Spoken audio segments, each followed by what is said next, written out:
Hello, I'm Harvey Hammock, Vice President of Safety for IES. I started my career in the electrical contracting industry in 1973, beginning as an electrician's helper. I know what each of you face every day in the performance of your duties. I have witnessed firsthand the tragic results when someone decides to take a shortcut and ignore safety procedures and best practices. The results are devastating to not only those workers, but also to their families. Unfortunately, the effects remain for the injured employee and their families for the rest of their life. In 2000, we suffered over 1,500 injuries to our employees. 492 of these were lost time injuries, which means they were severe enough that the injured employee could not work the next day. That same year, I was transferred from one of the IES operating units to corporate to start and develop our current safety program, and in so, reduce the number of accidents that were recurring. Shortly after arriving, we conducted an extensive research in regards to these accidents and discovered over 60% of these employees injured were new hires, and they were injured within their first 90 days of employment. Today, we have one of the most coveted safety programs in the industry. An injury to an IES employee is a rare event. Very seldom will they serious enough to be classified as lost time. My main purpose at IES is to make sure each and every employee returns home after work each day to their families, to their friends, safe and injury-free.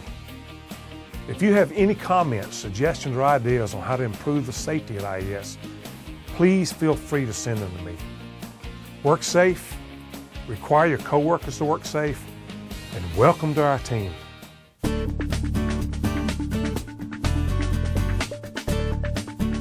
At IES, we are dead serious about safety. In our line of work, we have to be. Electrical shock is one of the leading causes of workplace fatalities in the U.S. due to electrocution or flash burns. On average, a worker a day is killed on the job due to electrical accidents. More than 7,600 electrical accidents occur each year. Nearly half of those accidents are disabling, so it's important that each of us do all we can to avoid electrical accidents in the first place. Here's some key things to remember. During construction, always plug into a power source that is ground fault interrupted or GFI protected. In existing facilities or when temporary power has been removed, you must use a GFI adapter. As a rule of thumb, if you have to use a drop cord, you must use GFI protection. IES has a written lockout-tagout program, but before you perform lockout-tagout procedures, you must receive specific training for this. Our lockout-tagout program consists of a written procedure, a required PPE list, required lockout and tagging devices, and checklists for de-energizing a circuit or re-energizing a circuit. If you encounter a situation that requires de-energizing a circuit and you have not received specific instructions and training in this process, stop what you're doing and contact your supervisor before proceeding any further. Do not perform this procedure until you have received training in the IES Lockout-Tagout program. Electrical hot work is a situation in which an employee can come into contact with an energized electrical circuit, equipment, or apparatus either by accident or on purpose. As a general rule at IES, we do not allow our employees to perform work on energized electrical circuits or equipment. On rare occasions, however, electrical hot work may be necessary. Before performing any electrical hot work, you must receive authorization and be specifically trained in the IES Energized Electrical Hot Work Policy. Then you must follow all procedures in our program, which include the specific training, set procedures, designated protective equipment, and a properly signed and authorized hot work permit. Understand that no employee is allowed to perform any work on energized circuits unless they have been authorized and trained, and then only in full compliance with the IES Energized Electrical Hot Work program. IES has zero tolerance for any employee knowingly working on energized circuits or parts and fail to follow our procedures. To protect yourself and others, this policy and program must be followed. Failure to follow the IES Energized Electrical Hot Work policy will result in termination of employment.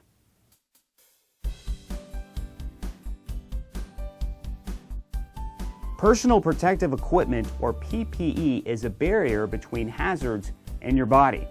In our industry, head injuries happen every day to workers who fail to wear proper head protection.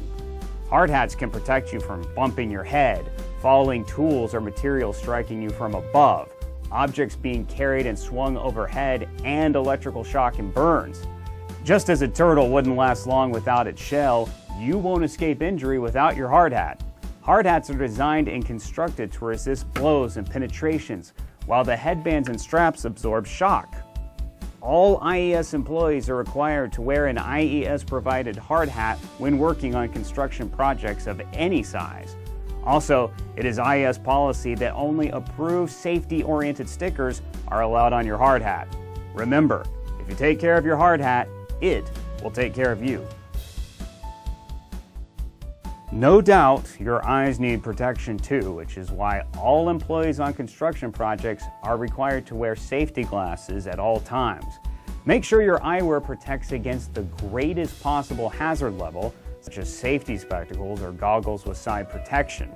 Inspect your eye protection daily and replace it when the lenses become too pitted or scratched to see through.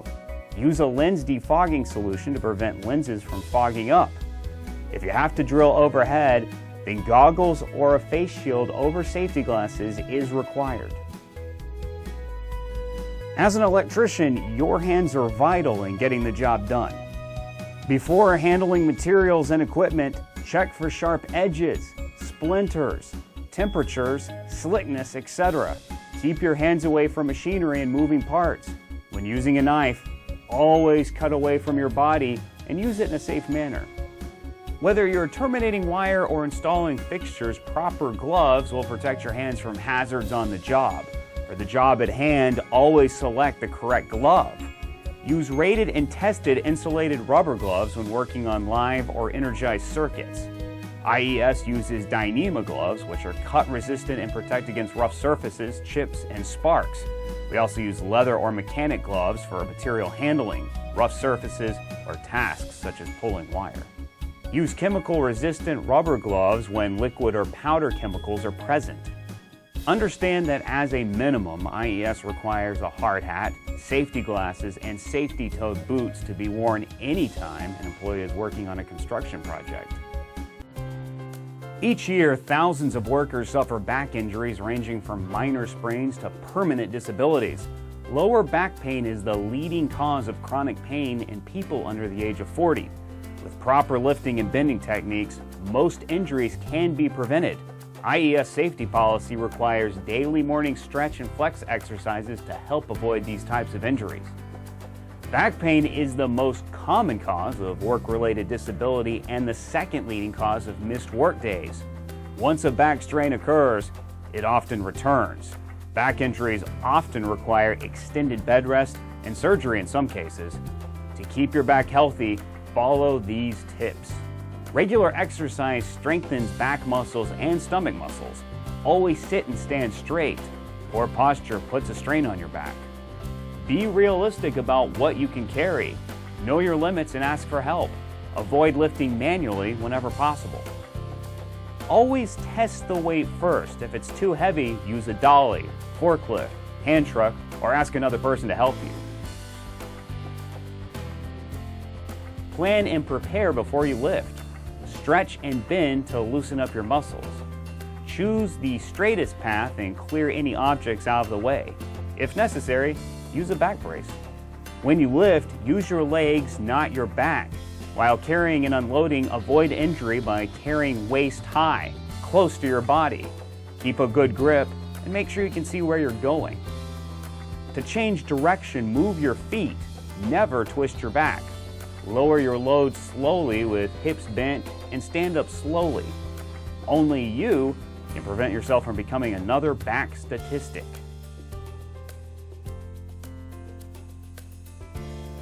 Did you know that falls are the leading cause of fatalities in the construction industry? Yes, it's true. Each year, between 150 and 200 workers die, and more than 100,000 are injured due to falls. Falls are easily preventable. IES policy states that fall protection is required anytime an employee is 6 feet or more above a lower level, any unprotected sides and edges, hoist areas such as elevator shafts, overhead walkways and ramps, rooftop excavations, holes greater than 2 inches, and wall openings. All IES employees who are exposed to fall hazards must be trained to recognize the hazard and to protect themselves. Usually your supervisor or foreman determines the type of fall protection to be used, such as guardrails, safety nets, covers, and personal fall arrest systems, which consist of an anchorage point, connectors, and full body harness. One thing important to remember, your anchor point must be able to support 5,000 pounds. Passive fall arrest systems are the preferred method of protection, such as guardrails. Active fall arrest systems like harness and lanyards should be used only as a last resort. One of the most frequently used pieces of equipment on the job is a ladder. When used properly, ladders are one of your safest tools. When used improperly, ladders can become one of the greatest hazards, often resulting in broken legs, arms, shoulders, or even concussions. The first step in ladder safety is to make sure you have the correct ladder for the job, and that's in good condition and suitable for field use. Inspect it daily for cracks or missing parts. When setting up your ladder, make sure it's in the proper position. Step ladders should be erected on a level surface with both spreader bars locked down. Never perform work while standing on the top 2 steps of the ladder. Take time to read the instructions and warnings the manufacturer has placed on the ladder you are using. Extension ladders should be erected at a 4-to-1 ratio against the adjacent surface with both locks tightly secured. The top of the ladder must extend 3 feet or 3 rungs above the surface you are trying to reach. When ascending or descending a ladder, always follow the 3-point rule, which requires that 3 of your 4 limbs must make contact with the ladder at all times. Remember, fiberglass and wood are the only types of ladders to be used while performing electrical work. Another danger overlooked in the workplace: exposure to asbestos and lead. A naturally occurring mineral, asbestos was first recognized as a hazard in the 1970s. Its durability and resistance to heat made its use attractive in the manufacture of a variety of materials such as floor tile, insulation, ceiling tile, and brake pads. Exposure to asbestos can lead to 2 types of lung cancer. Asbestosis is a chronic inflammatory and fibrotic medical condition that affects the lungs, and mesothelioma, which is a rare form of cancer that develops from the protective lining that covers many of the body's internal organs. Asbestos is most dangerous when particles are disturbed and become airborne.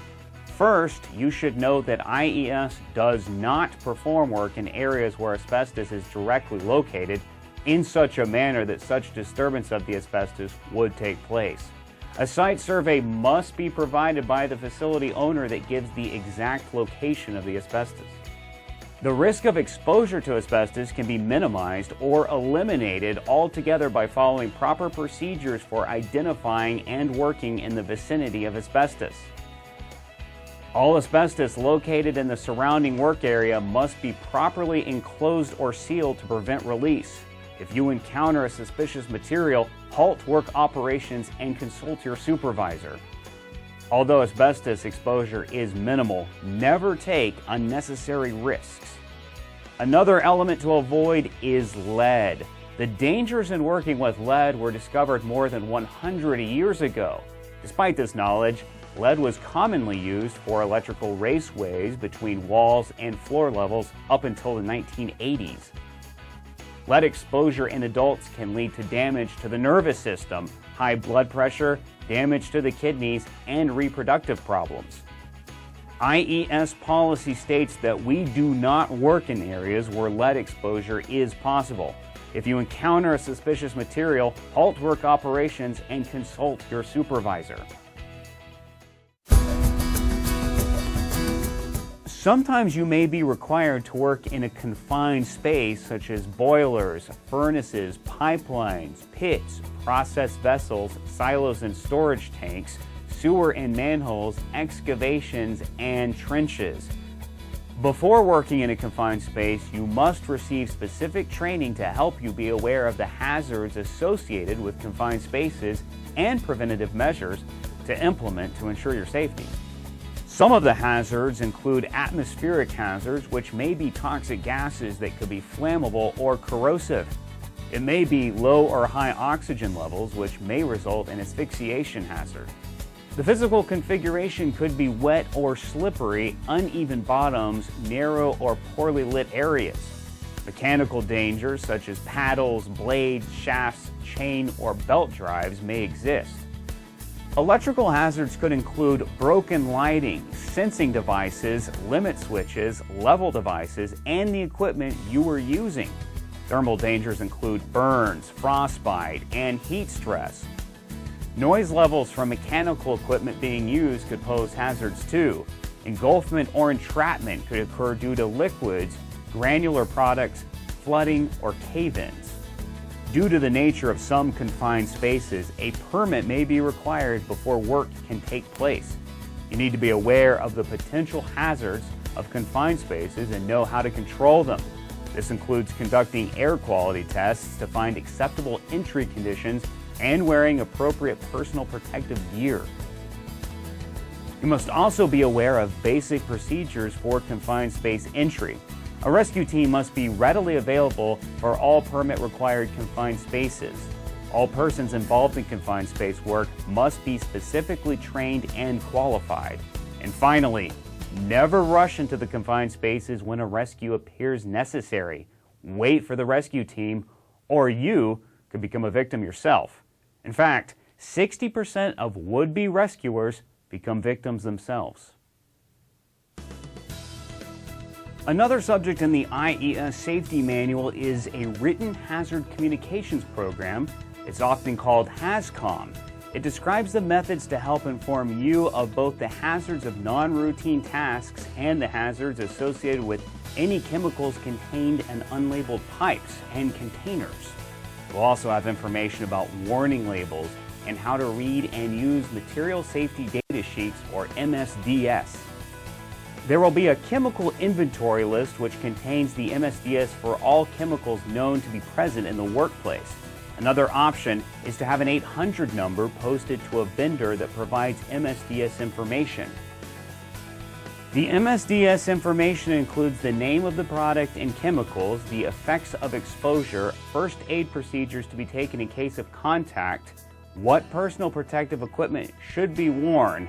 There's also an 800 number for a scientist who's on call 24/7 for the attending physician to contact, and it tells you if the product is carcinogenic.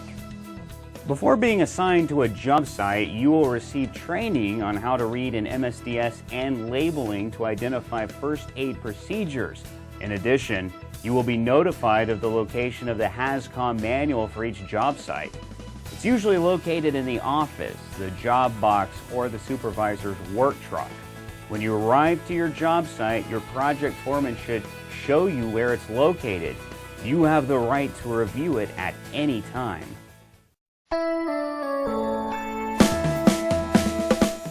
Safety is important when operating vehicles. In fact, vehicle accidents are the second leading cause of death on the work site. Here are some things to keep in mind. The first rule is never operate a vehicle under the influence of alcohol or drugs.